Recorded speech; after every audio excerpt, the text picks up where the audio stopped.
పేరు ఆకాష్ సింగ్. హౌరాలో గోండాయిజం, రౌడీయిజం, గ్యాంగ్స్టర్గా ఉన్నాడు. 2021లో అప్పట్లో పోలీసుల్ని భయభ్రాంతులకు గురి చేశాడు.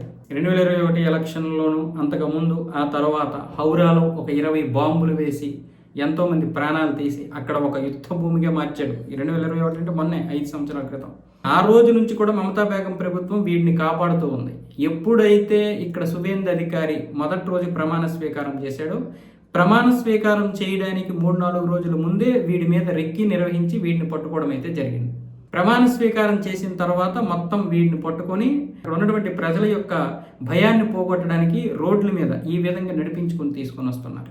అంటే ఇలాంటివి ఇంకెన్ని చూడాలో చూడండి. ఇలాంటి రౌడీలు చాలామంది ఉన్నారు. అంటే బీజేపీ ఏదో ఒక పేరు చెప్పేసి, కొన్ని మాటలు చెప్పేసి, హిందుత్వ కార్డు వాడుకొని అధికారంలోకి రాలేదు.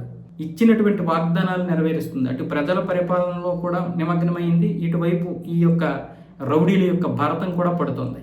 ఇదే నిదర్శనం కదా. ఇంతకంటే ఏం చెప్తాం మనం?